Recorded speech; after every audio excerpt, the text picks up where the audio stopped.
ക്രിസ്തു മതത്തിൽ ബ്രഹ്മചര്യം കൊണ്ടുവന്നത് പൗലോസാണ്. യഥാർത്ഥത്തിൽ ഇത് അള്ളാഹുവിന്റെ ദൈവിക തീരുമാനമല്ല. ഖുർആനിൽ സൂറത്തുൽ ഹദീദിൽ അള്ളാഹു ഇത് പറയുന്നുണ്ട്. വറഹ്ബാനിയതൻ ഇബ്തദഊഹാ മാ കതബ്നാഹാ അലൈഹിം ഇല്ല ഇബ്തിഗാഅ റിളവാനില്ലാഹ് ഫമാ റഅഊഹാ ഹഖ്ഖ റിആയതിഹാ. ബ്രഹ്മചര്യത്തെ അവർ കെട്ടിയുണ്ടാക്കിയതാണ്, നിർമ്മിച്ചുണ്ടാക്കിയതാണ്, ദൈവിക വിധിയല്ല അത്.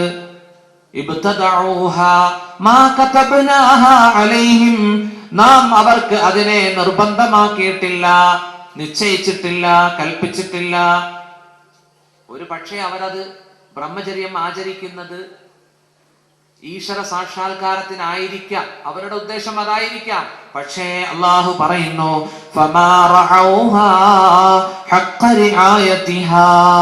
അവർ സൂക്ഷിക്കേണ്ടതുപോലെ അതിനെ സൂക്ഷിച്ചു കണ്ടിട്ടില്ല. ഒരു ബ്രഹ്മചാരി പൂർണ്ണമായി ബ്രഹ്മചാരിയായി ജീവിക്കുന്നുണ്ടോ? ഉണ്ടോ? ഈ അടുത്ത കാലത്ത് നമ്മൾ കണ്ടു അല്ലേ, പല സംഭവങ്ങളും നമ്മൾ കണ്ടു. സിനിമാ നടികളുമായി കിടപ്പറ പങ്കിടുന്നത് കണ്ടു, സന്തോഷ് മാധവനെ കണ്ടു, എന്തെല്ലാം സംഭവങ്ങൾ നമ്മൾ കണ്ടു. അങ്ങോട്ടൊന്നും നമ്മൾ പോകേണ്ട ആവശ്യമില്ല അല്ലേ. അതുകൊണ്ടാണ് പരിശുദ്ധ ഇസ്ലാം പറഞ്ഞു, ഇസ്ലാമിൽ ദൈവിക മതത്തിൽ ബ്രഹ്മചര്യമില്ല, ഇസ്ലാമിൽ പൗരോഹിത്യവുമില്ല. നേരെ മറിച്ച് മനുഷ്യൻ, പ്രകൃതി മതം ഇസ്ലാം പഠിപ്പിക്കുന്നത് മനുഷ്യൻ വിവാഹം ചെയ്യണമെന്നാണ്. വിവാഹം അത് പ്രകൃതി നിയമമാണ്, ശാസ്ത്രീയമാണ്. അള്ളാഹുവിന്റെ റസൂല് പറഞ്ഞു സല്ലല്ലാഹു അലൈഹി വസല്ലം, തസവ്വജൂ, നിങ്ങൾ വിവാഹം ചെയ്യണം, വലാ തുതല്ലിഖൂ, നിങ്ങൾ മൊഴി നടത്തരുത്, നിങ്ങൾ ത്വലാഖ് ചെയ്യരുത്. ഫഇന്ന ത്വലാഖ യഹ്തസ്സു മിൻഹു അർശുർ റഹ്മാൻ, വിവാഹമോചനത്തിലൂടെ ദൈവിക സിംഹാസനം വിറയ്ക്കുന്നു. സയ്യിദുനാ റസൂലുള്ളാഹി, നിങ്ങൾ വിവാഹം ചെയ്യൂ. അല്ലാഹുവിന്റെ റസൂൽ പറഞ്ഞു സല്ലല്ലാഹു അലൈഹി വസല്ലം, ലഅനല്ലാഹു ദാഇഖീന വദാഇഖാത്ത്, പെണ്ണ് കെട്ടി നടക്കുന്നവരെ അല്ലാഹു ശപിക്കട്ടെ അല്ലേ. നബി സല്ലല്ലാഹു അലൈഹി വസല്ലം ശപിച്ചു. നോക്കൂ, നമ്മുടെ മീഡിയകളും നമ്മുടെ മാധ്യമങ്ങളും ഇസ്ലാമിനെ വിമർശിക്കുന്നുണ്ട്.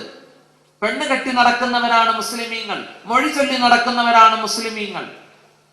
യഥാർത്ഥത്തിൽ ഈ വിമർശനവും യാഥാർത്ഥ്യവും തമ്മിൽ ബന്ധമുണ്ടോ? ഉണ്ടോ? ഏറ്റവും കൂടുതൽ ബഹുഭാര്യത്വം ഇസ്ലാമിന് പുറത്താണ്, ഏറ്റവും കൂടുതൽ മൊഴി ചൊല്ലുന്നതും ഇസ്ലാമിന് പുറത്താണ്. ഞാനൊരു ഉദാഹരണം പറയാം.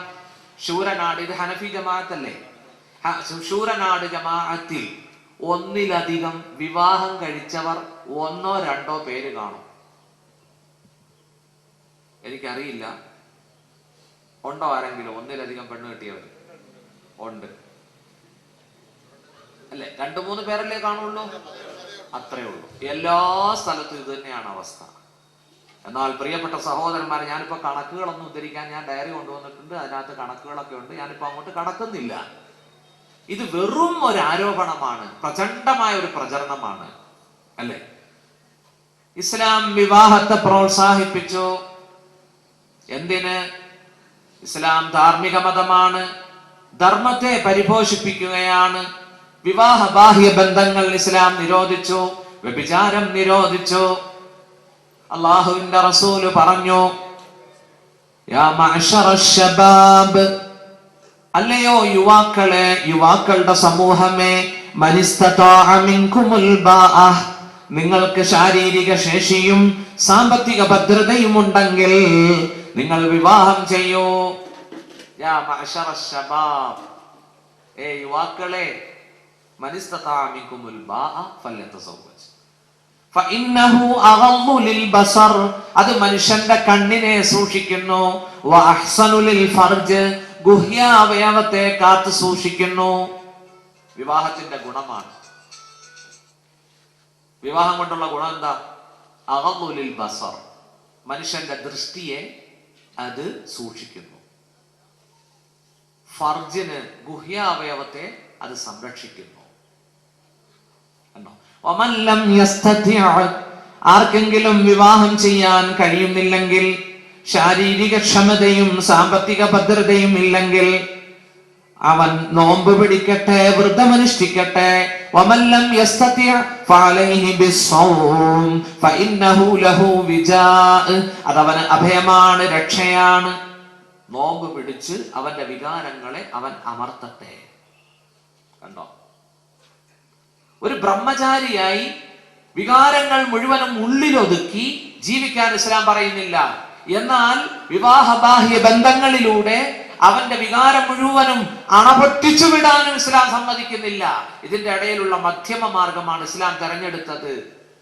ഇസ്ലാം തെരഞ്ഞെടുത്തത് ആണും പെണ്ണും, ആണ് പെണ്ണിനെ തന്റെ ഇണയെ പ്രാപിക്കാനുള്ള കരണീയമായ എൻട്രൻസ് ആണ് ഇസ്ലാമിൽ നിക്കാഹ്.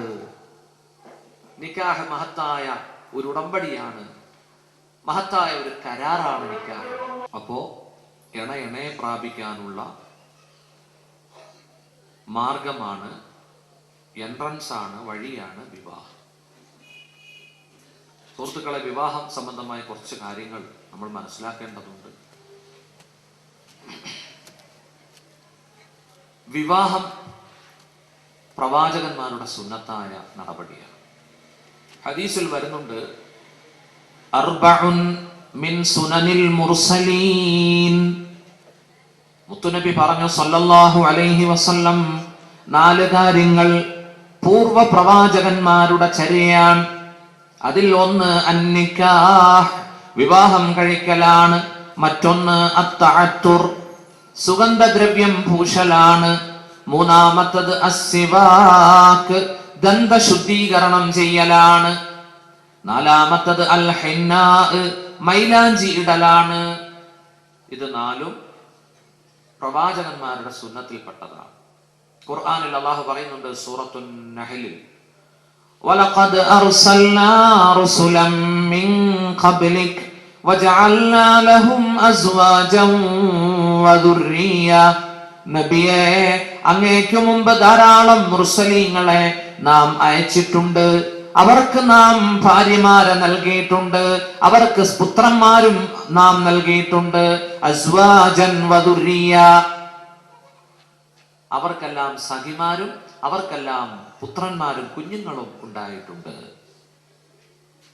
ഈസാ നബി അലൈഹിസ്സലാം വിവാഹം കഴിച്ചിട്ടില്ല. ഈസാ നബി അലൈഹിസ്സലാം ഇനി ഭൂമിയിലേക്ക് വരും, ആകാശത്ത് നിന്ന് ഇറങ്ങി വരും. ഖിയാമത്തിന്റെ 10 അടയാളങ്ങളിൽ ഒന്നാണ് ഈസാ നബിയുടെ നുസൂൽ, ഈസാ നബിയുടെ വരവ്. വന്നു കഴിഞ്ഞ് എന്റെ കുടുംബത്തിൽ നിന്നും വിവാഹം കഴിക്കും, വയൂലദു ലഹു, മക്കളുണ്ടാകും, വയുദ്ഫനു മഅീ, എന്നോടൊപ്പം എന്റെ റൗളയിൽ സംസ്കരിക്കപ്പെടും. ഇബ്നുൽ ജൗസി റിപ്പോർട്ട് ചെയ്ത ഹദീസിൽ കാണാം, മിഷ്കാത്തിലും ഈ ഹദീസ് ഉണ്ട്. അപ്പോ പ്രവാചകന്മാരെല്ലാം വിവാഹം കഴിച്ചിട്ടുണ്ട്. വിവാഹബാഹ്യ ബന്ധം ഇസ്ലാം നിരോധിച്ചു. വിവാഹബാഹ്യ ബന്ധം എന്ന് പറഞ്ഞുകൊണ്ട് ഉദ്ദേശം വ്യഭിചാരം ഇസ്ലാം നിരോധിച്ചു. എന്താണ് കാരണം? പരിശുദ്ധ ഖുർആനിൽ അല്ലാഹു പറഞ്ഞു, സൂറത്തുൽ ഇസ്രാ, വലാ തഖറബുസ് സിനാ, നിങ്ങൾ വ്യഭിചാരത്തിലേക്ക് അടുക്കരുത്. ഇന്നഹു കാന ഫാഹിഷ വസാഅ സബീലാ, നിങ്ങൾ വ്യഭിചാരത്തിലേക്ക് അടുക്കരുത്. ഇന്നഹു കാന ഫാഹിഷ, അത് മ്ലേച്ഛമാണ്, ഫാഹിഷത്താണ്. വസാഅ സബീലാ, അത് മോശമായ വഴിയാണ്.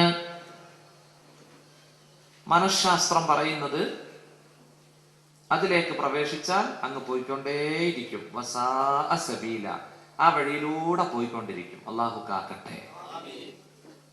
അതുകൊണ്ടാണ് മുത്തുനബി പറഞ്ഞത്, ലാനല്ലാഹു ദാഇഖീന വദാഇഖാത്ത്, നുണഞ്ഞ് ടേസ്റ്റ് നോക്കി നടക്കുന്നവരെ അല്ലാഹു ശപിക്കട്ടെ. പുന്നാര